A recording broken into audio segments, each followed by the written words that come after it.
Well, it has been a difficult 2 years for the tourism industry in Rome. First, there was the coronavirus pandemic, and now a war in Ukraine and fears over new variants of COVID-19. According to the president of the Italian Hotel Association, bookings are down around 50% from 2019. However, when it comes to tourists from the U.S., those numbers are slightly better, down about 40% from the pre-COVID period.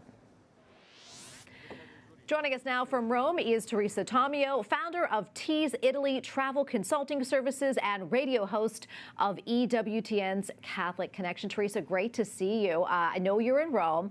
I want to talk about these numbers. How concerned are you about them, and what are you seeing on the ground there?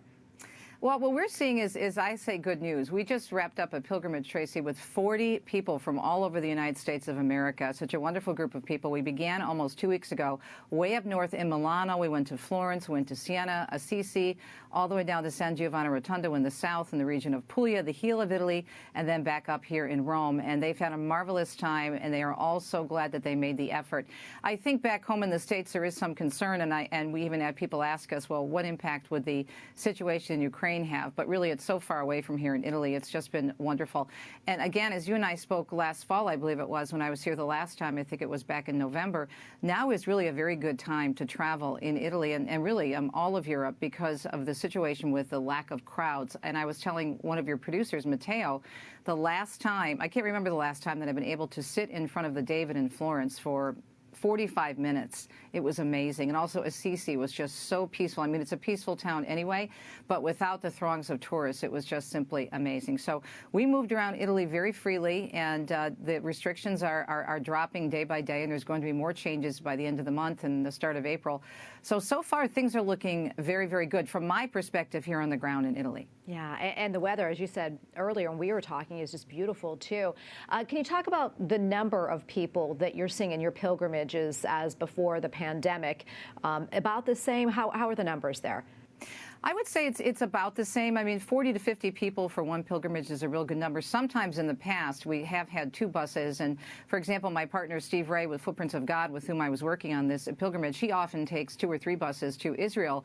So I think it's a little bit lower than that now. But to have 40 people post-COVID, I think that's a very good number. And we like to keep them that size when you're going to Italy because there's a lot of moving around that you have to do to see all the sites. So I would say 40 to 50 people is a very, very good number, especially after COVID. And we also have a trip coming up in June.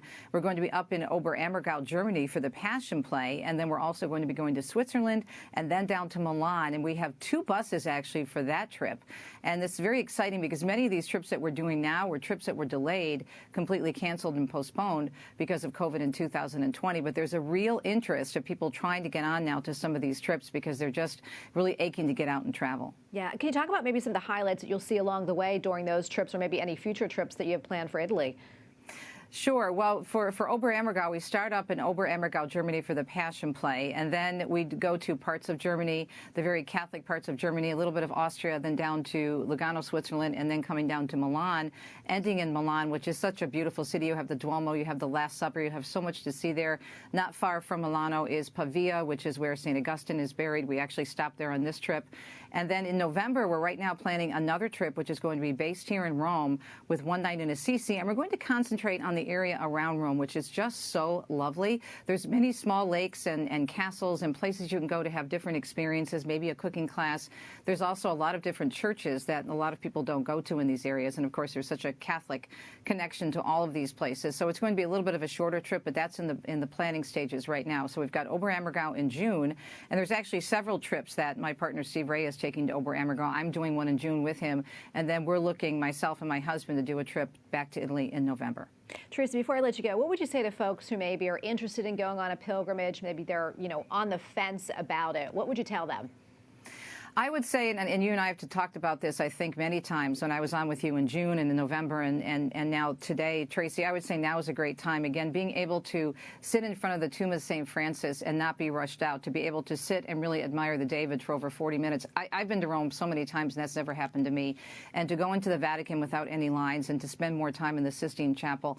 I don't think it's going to be pre-COVID-like conditions in terms of numbers for a while yet, but it is starting to build. So I would really advise people, if you're thinking thinking about going to Europe, especially Italy, to do it within the next year.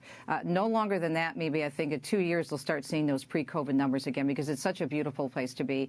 It's my favorite place to visit outside the United States. Of course, the Catholic Church is so alive here and so many things to see. So travel now because you won't have the crowds. All right. Well, Teresa, you sold me. Thank you so much. Always so great to see you, my friend. Thanks. Great to see you, too, and God bless your work at EWTN News Nightly.